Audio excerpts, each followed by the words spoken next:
ज्योति की नई नई शादी हुई थी। ज्योति की शादी अजीत से हुई थी। ज्योति तो बहुत खुश थी, लेकिन पति का नहीं पता। आज सुबह ज्योति नहा धोकर तैयार हुई, माथे तक घूंघट किया, फिर धीरे धीरे सीढ़ियाँ उतरकर नीचे आ गई। आते ही सासू माँ के पैर छूने के लिए जैसे ही झुकी, वैसे ही सासू माँ ने हाथ पकड़कर ऊपर उठा लिया। बहू, पैर छूना पुरानी बातें हैं, दिल में इज्जत होनी चाहिए, इतना ही काफ़ी है। और ये घूंघट क्यों बना लिया है इतना बड़ा? और सासू माँ ने ज्योति के सिर से घूंघट उठा दिया। मेज पर नाश्ता लग गया है, सब लोग तुम्हारा इंतज़ार कर रहे हैं, चलो नाश्ता कर लो, सासू माँ ने प्यार से कहा। ज्योति ने अपनी जेठानियों को ससुर व जेठ के साथ बराबर बैठकर खाते पीते नहीं देखा था। पहले तो वह थोड़ी सी झिझकी, फिर जाकर एक कुर्सी पर बैठ गई। पापा जी ने हाथ से नाश्ते की प्लेट को छुआ और कहने लगी कि रामू ने पोहे ठंडी कर दी है। ज्योति कुर्सी से उठी और पोहे की सारी प्लेट किचन में ले गई। कढ़ाई आंच पर चढ़ाकर पोहा गरम कर लाई। पापा जी खुश हो गए। राजू घंटा भर पहले पानी फ्रिज से निकाल कर जग भर के रख देता है, जब तक खाओ पियो पानी गर्म होने लगता है, जेठ अरुण ने कहा। ज्योति ने पानी का जग उठाया, उसका पानी बाल्टी में उड़ेलकर फ्रिज से बोतल निकाल कर जग में ठंडा पानी भर मेज पर रख दिया। देवरानी जी, इतने नौकर घूम रहे हैं, किसी नौकर को आवाज़ दे देती। आप खुद क्यों दौड़ रही हैं? सीमा ने भौहें सिकोड़ कर कहा। अजीत पहले दिन से ही ज्योति को मिडिल क्लास मेंटलिटी का मानकर कुपित था, और आज ज्योति के बार बार खुद उठकर नौकरानी की तरह भागने से मन ही मन क्रोधित हो रहा था। अतः सीमा की बात समाप्त करते ही अजीत फूट पड़ा। अपने घर में नौकर चाकर देखे हों तो नौकरों से काम लेना आए। ज्योति सहम गई। उसे याद आया, माँ ने चलते चलते समझाया था, घर में चाहे कितने भी नौकर चाकर हों, अपने परिवार वालों का अपने हाथों से परोसने खिलाने से प्यार बढ़ता है, बड़ों का सम्मान होता है। अजीत का ताना सुनकर ज्योति की आंखों में आंसू आ गए। उसे पता ही नहीं चला कि उसने क्या खाया। सब लोग उठे तो वह भी धीरे से उठकर कमरे में चली गई। ज्योति को ब्याह कर ससुराल आए 2 हफ्ते हो गए थे। वह अपने पति अजीत के साथ एडजस्ट नहीं कर पा रही थी। एक दिन अजीत के कुछ दोस्त आने वाले थे। ज्योति ने किचन में जाकर मठरियाँ सेक कर रख दी, हलवा बनाकर हॉट केस में रख दिया। नौकरों से समोसे बाहर से लाने को कहकर जैसे ही बाहर निकली, वैसे ही एक साथ कई आवाज़ें सुनाई दी कि भाभी जी, हम लोग आपसे मिलने आए हैं, आप कहाँ छिप कर बैठ गई हैं? ज्योति धीरे से बाहर निकली और नमस्ते करके बैठक में एक कुर्सी पर बैठ गई। वाह भाभी जी, हम लोग यह सोच कर आए थे कुछ अपनी कहेंगे, कुछ आपकी सुनेंगे, मगर आप तो छुई मुई की तरह सिमटी सिकुड़ी चुपचाप बैठी हैं, रोहित ने कहा। छुई मुई तो हाथ लगने से सिकुड़ती हैं, भाभी जी तो हमारी आवाज़ से ही सिकुड़ गई, अमित ने हंसते हुए जोड़ा। भाभी जी नई नवेली दुल्हन है, इतनी जल्दी कैसे खुल जाएंगी? विवेक हंस कर बोला। तभी रामू ने चाय नाश्ते की ट्रे लाकर मेज पर रख दी। हलवा कितना लजीज बना है, रोहित ने एक चम्मच हलवा मुंह में रखते ही कहा। और मठरियाँ कितनी खस्ता हैं, लगता है सारा सामान भाभी जी ने ही बनाया है, विवेक ने मठरी तोड़ते हुए कहा। परंतु अजीत ने अपने मन की भड़ास निकालते हुए ज्योति को ताना दिया, इन्हें चौका चूल्हे के सिवा और आता ही क्या है? अच्छा भाभी जी, आपको चौका चूल्हे के सिवा और कुछ नहीं आता? कहते कहते सब लोग ठहाका मारकर हंस पड़े। ज्योति का मन झंझना उठा। माहौल को सामान्य बनाने के उद्देश्य से विवेक बोला, भाभी जी, सुना है आपके गांव के पास नया डैम बन गया है और वह बहुत रमणीय स्थल पर बन गया है। आप हम लोगों को बुलाइए, हम लोग पिकनिक मनाएंगे, डैम में जल विहार करेंगे, बड़ा मज़ा आएगा। अजीत, चलने का प्रोग्राम बनाओ। हाँ, इनके पिताजी के खेत खलिहान भी देख लेना। अजीत को ज्योति पर कटाक्ष करने की आदत सी पड़ गई है। हाँ हाँ, आप लोग अवश्य आइए। आप लोग बड़े शहर में रहते हैं, आपने गांव नहीं देखे होंगे, आपको वे अजीबो गरीब लगेंगे। ज्योति का स्वर हल्का सा कठोर हो गया था। क्या भाभी जी, आपके गांव में बैलगाड़ी से आते जाते हैं? रोहित ने कुछ अज्ञानतावश तो कुछ व्यंग्यपूर्वक पूछा। नहीं भाई साहब, हम लोग कस्बे में रहते हैं। गांव में हमारा फार्म है। पिताजी के पास जीप है। पिताजी जीप से फार्म देखने जाते हैं। अगर खुद जाकर ना देखे तो नौकर चाकर भट्टा बैठा दें। ज्योति के स्वर में दृढ़ता थी। थोड़ी देर गपशप करके दोस्त तो चले गए, परंतु अजीत का असंतोष उसके चेहरे से साफ झलक रहा था। ज्योति अपने कमरे में चली गई, जहाँ से उसने सुना अजीत माँ के पास बैठा बड़बड़ा रहा था। माँ, आपने कितने धकियानूसी परिवार की लड़की मेरे गले बांध दी। आखिर मुझ में क्या कमी है? स्मार्ट हूँ, ऊंची पोस्ट पर हूँ। मेरे कॉलेज की कितनी लड़कियाँ मुझसे शादी करने को तैयार थी, परंतु आपकी जिद के आगे मैं झुक गया। ज्योति कितनी पिछड़ी है, ना उठने बैठने की तमीज़ है, ना बोलने का सलीका। अगर 4 लोग आए तो सिमट सिकुड़ कर बैठ गई। बोली तो ऐसे बोली मानो पत्थर मार रही हो। उस दिन एक दोस्त के बेटे के बर्थडे में गया तो सब लड़कियां तालियां बजा बजा कर हैप्पी बर्थडे गा रही थी, लेकिन यह मुंह लटकाए चुपचाप खड़ी थी। कपड़े पहनने की तमीज़ नहीं। सर्दी में सिफॉन और गर्मियों में सिल्क पहनकर चल देती है। एक हाई हील की सैंडल लाकर दिए तो पहनकर चलते ही गिर पड़ी। मुझे तो बहुत शर्म आती है। मेरे दोस्त की शादी अभी हाल ही में हुई है। उसकी बीवी कितनी स्मार्ट है, फराटे से इंग्लिश बोलती है, और वो बता रहा था लेडीज़ संगीत में उसकी छोटी बहन ने उसे ज़बरदस्ती खड़ा कर दिया तो उसने इतना अच्छा डांस किया कि सब लोग वाह वाह कर उठे। अजीत गुस्से से कहता चला जा रहा था कि माँ ने बीच में टोका, बेटा, वे लड़कियाँ फराटे से इंग्लिश बोल लेती हैं, बढ़िया डांस कर लेती हैं, परंतु घर गृहस्थी के काम में अक्सर उन्हें कुछ नहीं आता है। अंग्रेजी बोल लेना, नाच लेना थोड़ी दिनों की चकाचौंध है, बाद में घर गृहस्थी ही काम आती है। सामने गुप्ता जी की बेटे की बहू को देखते हो, स्मार्ट है, फराटे की इंग्लिश बोलती है, संगीत में प्रभाकर की डिग्री ले रखी है, परंतु मिसेस गुप्ता दिन भर काम में जुटी रहती हैं। बहुरानी कमरे में पलंग पर लेटकर गाना सुनती रहती है।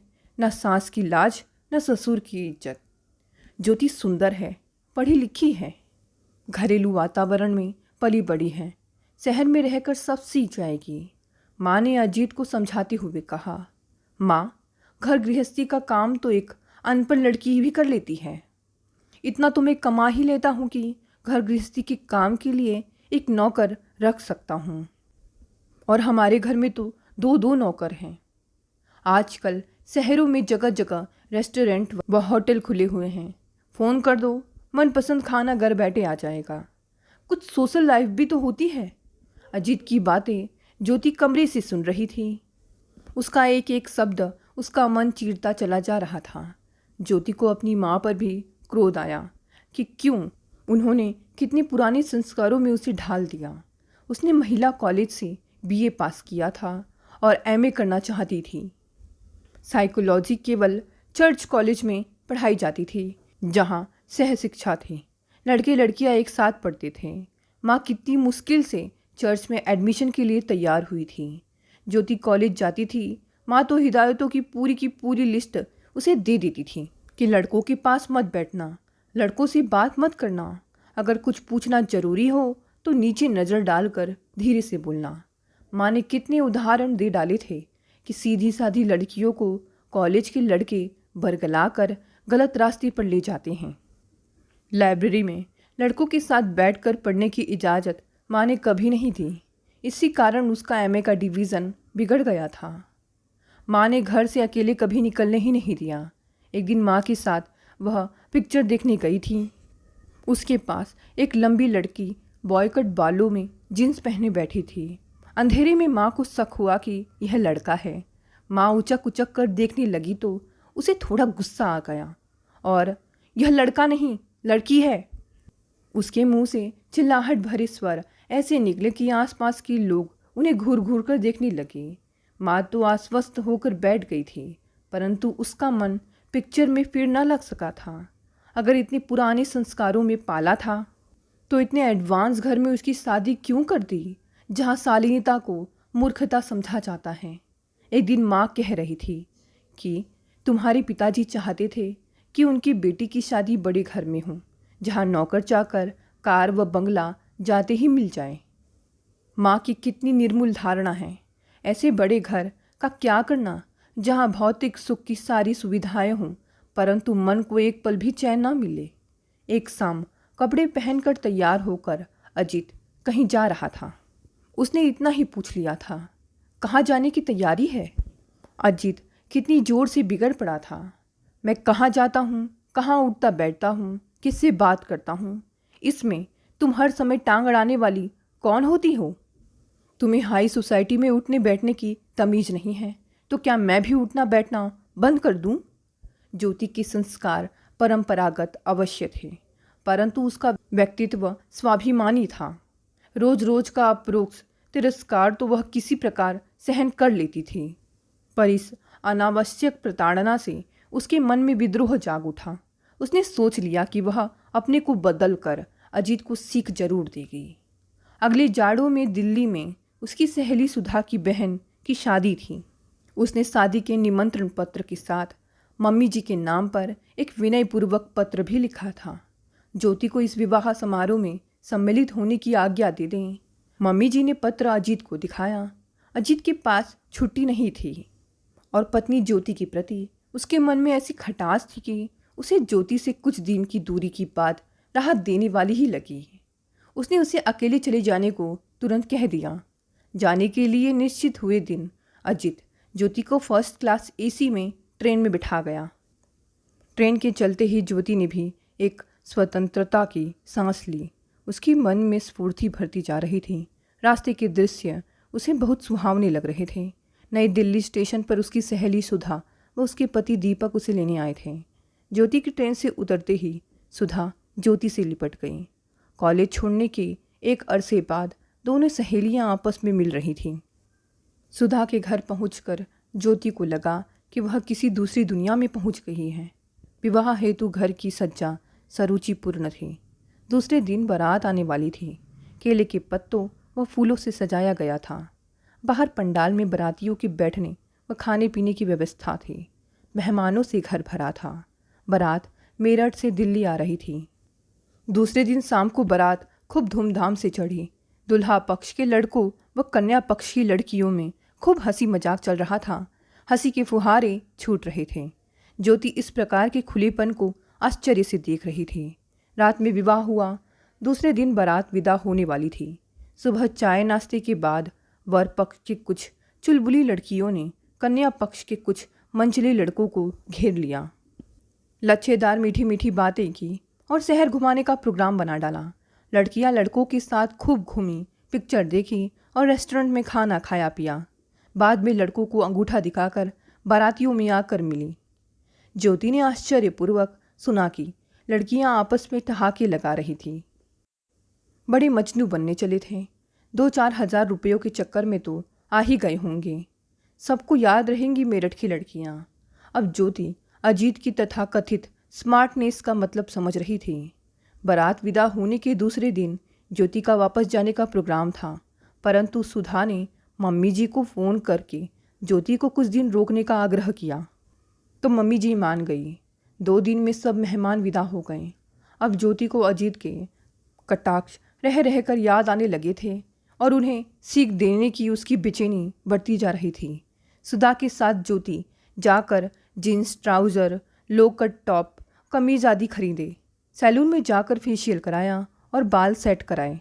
सुधा ने उसे बताया कि जीन्स टॉप पहनकर ज्योति खूब सुंदर व मॉडर्न लग रही थी। शाम को सुधा के साथ ज्योति क्लब गई। क्लब में जब स्त्री पुरुष एक दूसरे के गले में बाहें डालकर उन्मुक्त डांस करने लगे तो कुछ लड़कों ने ज्योति के साथ डांस करने की इच्छा प्रकट की। तब सिर दर्द होने का बहाना बनाकर ज्योति अपनी कुर्सी पर बैठी रही, परंतु वह डांस करते हुए जोड़ों के हाव भाव एवं पद संचालन को भली भांति देखती रही। ज़रूरत पड़ने पर वह अजीत के सामने डांस भी कर सकने हेतु अपने को तैयार कर रही थी। यह काम लगभग प्रतिदिन चलता रहा। पहले दिन से ही ज्योति सुधा की फैमिली में घुल मिल गई थी और जल्द ही उसके भाइयों के साथ उसने खुलकर बात करना सीख लिया था। जल्द ही आधुनिक सोशल लाइफ लीड करने को उसने अपने आप को तैयार कर लिया। सुधा के पति दीपक ने ज्योति को लखनऊ वापस जाने के लिए एसी में बर्थ रिजर्व करा दी। 2 सप्ताह बीत जाने पर सुधा और दीपक ज्योति को ट्रेन में बिठा आए। ज्योति ने काला ट्राउज़र व मैचिंग टॉप पहना हुआ था। उसके घुंघराले बाल कंधों तक लटक रहे थे। चेहरे पर हल्का मेकअप था। इस ड्रेस में ज्योति बेहद आकर्षक लग रही थी। ट्रेन में बर्थ पर अधलेटी सी वह इंग्लिश का एक नॉवेल पढ़ने लगी कि दूसरी बर्थ पर एक नवयुवक कब आ गया उसने ध्यान ही नहीं दिया। आप लखनऊ में ही रहती हैं? आवाज़ सुनकर ज्योति चौंक उठी।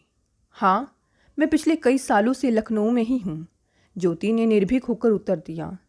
मेरा नाम अमर कुमार है, आप चाहे तो मुझे अमर कह सकती हैं। मैं आर्मी में कैप्टन हूँ। मेरी पोस्टिंग आजकल दिल्ली में है। मैं 1 महीने की छुट्टी पर अपने घर जा रहा हूँ। मेरा घर लखनऊ में गोमती नगर में है। कहते कहते अमर ने अपना विजिटिंग कार्ड ज्योति के आगे बढ़ा दिया। थैंक्स कहकर ज्योति ने कार्ड ले लिया।